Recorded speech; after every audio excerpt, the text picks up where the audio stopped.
Remember the 5th of November, the gunpowder treason and plot. I know of no reason why the gunpowder treason should ever be forgot. This is part of the famous English folk verse written in 1870 to commemorate the 5th of November, Bonfire or Guy Fawkes Night, a British celebration which appears to be rapidly fading away. I have many fond early memories of family bonfire parties, then later on in my adult years whilst living in East Sussex, attending the huge infamous Lewes Bonfire Night, which was always an annual favourite of mine and people I knew. UK councils around Britain are gradually cancelling large organised community fireworks. Many of the traditions of burning a guy in the fire have drifted away. An Americanised Halloween is progressively being pushed on everyone more and more. The remnants of the original ancestral Samhain is but a distant memory. Halloween is so obviously so easily commercialised for profit. This is a huge component to its continuing global adoption. But is there a deeper, darker reasoning behind its global ascendance? Halloween brings about a celebration of sugary sweets, combined with twisted forms of horror and death. It all conveniently feels in lockstep with the global dark occult-driven forces that are continuing to encircle us. The Guy Fawkes plot, in the opinion of some scholars, has all the evidence of a potential false flag operation. Many aspects of the narrative fail to add up. The event energy harbours stories of rebellion and refusing to be governed by elite groups, a story as old as time and still incredibly relevant to this day. But more extraordinary to me is that it has clear verifiable links to the formation of the United States through the resulting Revolutionary War. Visually, globally, the symbolism of Guy Fawkes is well known in part due to the anonymous hacking group, which itself was inspired by V for Vendetta, a graphic novel by Alan Moore and David Lloyd, which was eventually made into a 2005 Hollywood film starring Natalie Portman. Its creators turning the narrative on its head, reframing Guy Fawkes as a folk hero fighting against tyranny. This is a common theme with Guy Fawkes. It has the ability to morph and evolve, acting as a powerful subconscious archetype to fit the times around it. The officially agreed narrative described the Guy Fawkes saga as a Catholic conspiracy. This group of Catholic terrorists were actually led by Robert Catesby. Guy Fawkes was part of this group. He was born in 1570 in York and was a Catholic convert and went on to fight in Spain against Protestant forces. Upon moving back to England in 1605, Fawkes eventually joined Catesby as the key explosive expert due to his wartime skills. The main intention of the conspiracy was to assassinate King James I, blow up Parliament, and kill the Protestant aristocracy. The terrorist act would then pave the way towards a hostile Catholic uprising. But at the last minute, the plot was foiled. The 36 barrels of gunpowder were discovered underneath Parliament. This led to the arrest and the eventual grisly demise of the Catholic traitors. The group's confessions were forged through torture, then after being unanimously found guilty in court, eventually all were hung, drawn and quartered. A powerful violent end to send a message to other individuals thinking about revolution. For centuries, even throughout my childhood, on the 5th of November, we would construct a guy using old clothing and stuffing, build a bonfire and enjoy fireworks, and share food with the wider community. Even in my lifetime, I've seen this celebration dramatically fade away. In the previous era of Google creating daily updated illustrations to represent their logo, Bonfire Night was represented once and largely ignored every other year. It has always felt like this story is being purposefully forgotten in some way. I feel now I might have more context to why it's disappearing and actually what this strange event now represents in the modern era. In my humble opinion, it's not religious hatred or intolerance. It hasn't been for a while, but it very much seems to activate rebellious archetypes within people. There has been much material written casting doubt on the official story. A book written in 1897 by a Jesuit priest and historian by the name of John Gerald, who began routine research into the plot for an upcoming lecture. But upon exploring some of the original manuscripts, evidence, documentation and oral accounts, the official narrative started to look very unreliable and detailed huge inconsistencies. Through his extensive scrutinising of all the information, Gerald came to the conclusion that many of the inconsistencies, fabrications and outright manipulations were by the government at the time, particularly by one of the key players, Robert Cecil, the Earl of Salisbury. Cecil is reported to have had one of Europe's most extensive spy networks. In a letter he wrote 2 weeks before the very plot occurred, he stated the following: "I spent my time in sowing so much seed as my poor wretched fingers can scatter, in such a season as may bring forth a plentiful harvest." Eventually, Gerald found the information he uncovered so compelling, his research would later turn into a book called What Was the Gunpowder Plot, published in 1897.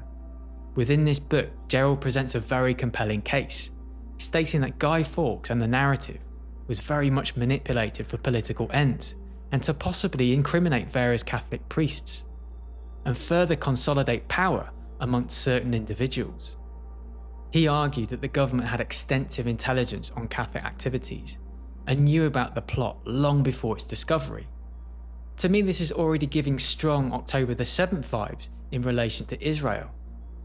The famous intercepted letter that enabled the foiling of the supposed plot was received by Cecil, but he delayed action and feigned ignorance to engineer a situation for the king to dramatically discover it at the most critical time. The aspect of the Guy Fawkes story and the installation of 36 barrels of gunpowder, claiming it came through a secret tunnel, was a fabrication in Gerald's eyes. Fawkes could have easily gained access through a normal back door.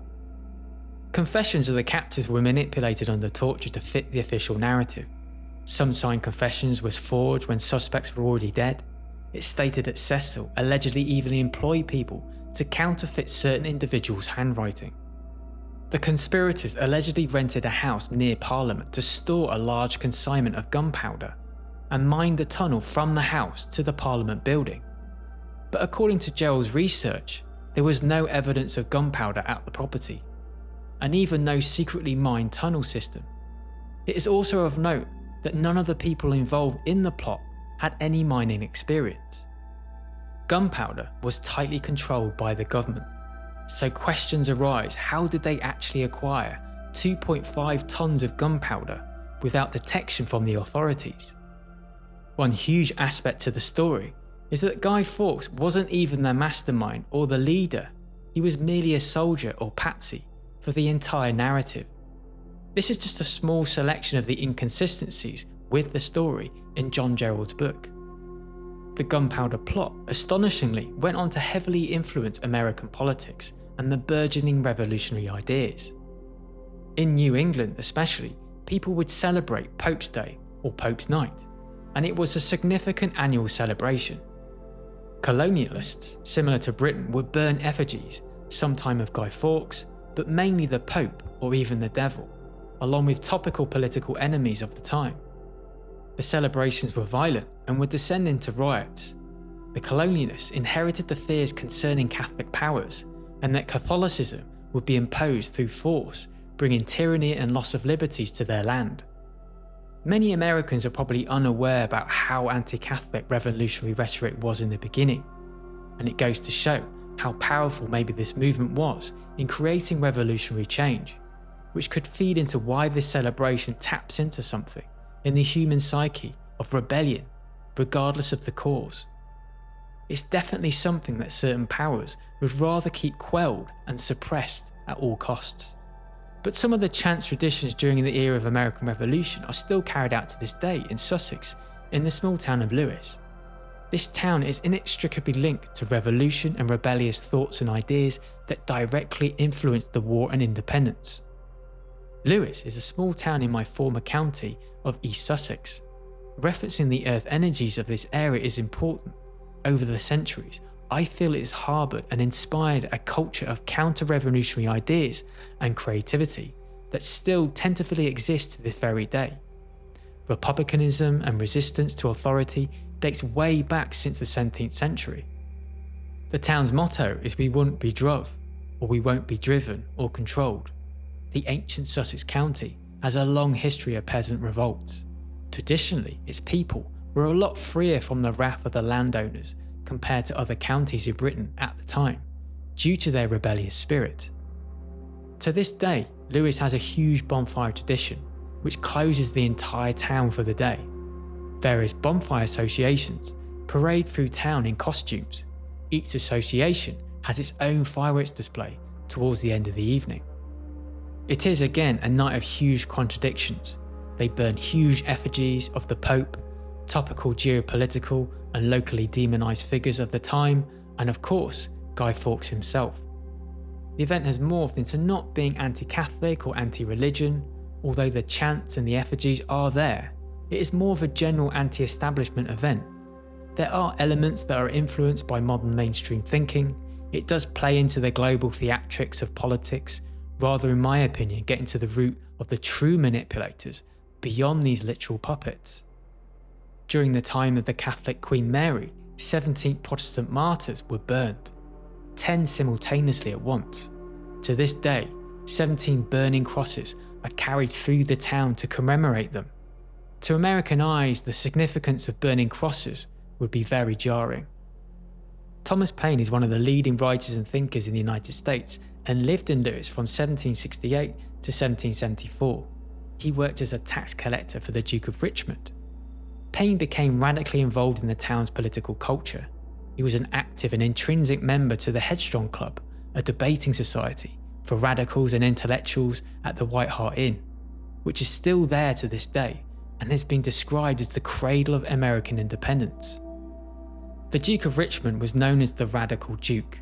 He was a fierce supporter of American patriots and wanted the active withdrawal of British forces, along with granting the vote to normal people beyond landowners and aristocrats. After Paine wrote a pamphlet on political corruption in government, he was fired, went bankrupt, and eventually separated from his wife. He went on to meet Benjamin Franklin in London, who encouraged him to move to the United States and to seek his fortune there. Thomas Paine would then go on to write Common Sense, the most widely circulated document during the Revolution, laying the foundations for America we see today. More importantly, Thomas Paine acted as a courier of revolutionary thought and even physical written documentation, linking France, England, and America. Because of this, there is a surviving American Declaration of Independence in Chichester, Sussex, which belonged to the Duke of Richmond. This document was known as the Sussex Declaration. It was very likely that it passed through Lewes, Paine's former home. The anti-establishment feeling has run deep for many centuries. The rebellion continued on in different forms. The town's bonfire boys originally formed from disenfranchised soldiers stemming from the Napoleonic Wars, who would wear their captured war trophies of French mariner striped jumpers. The smuggler-style costume dominates bonfire proceedings to this day. They carry burning barrels of hot tar and firecrackers through the town. It is a potent, visceral sight. The boys became a deep concern to the authorities because it was a very powerful working-class rebellion. In the early days, many didn't care if they lived or died. The bonfire boys would be so riotous that even the London Metropolitan Police would be called to quell the riots. The 5th of November for the working class people of Lewes became a class struggle against the landed gentry and the industrialists. Although I can't help but note that maybe this working class contingent has largely disappeared from today's proceedings, priced out by the largely affluent area.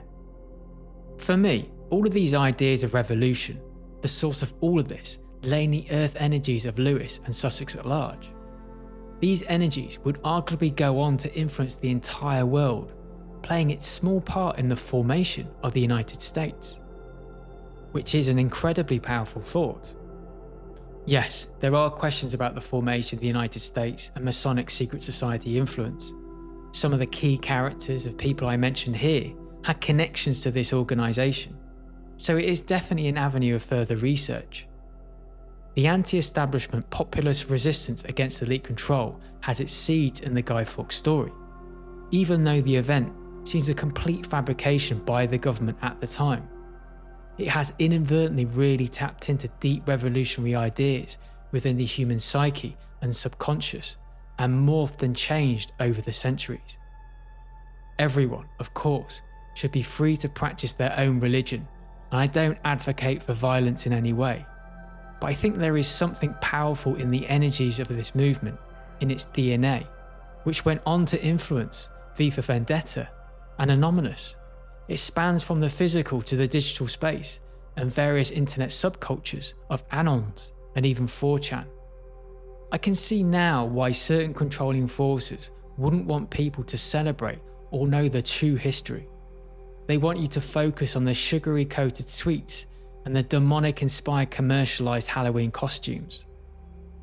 Remember the 5th of November, the gunpowder treason and plot. I know of no reason why the gunpowder treason should ever be forgot. Guy Fawkes and his companions did the scheme contrive to blow king and parliament all up alive. 70 barrels lay below, to prove old England's overthrow, but by God's providence him they catch, with a dark lantern lighting a match. A stick and a stake, for King James's sake. If you won't give me one, I'll take two. The better for me, and the worse for you. A rope, to hang the Pope. A pennyworth of cheese to choke him. A pint of beer to wash it down. A jolly good fire to burn him. Hola boys, make the bells ring. Hola boys, God save the King. Hip hip, hooray.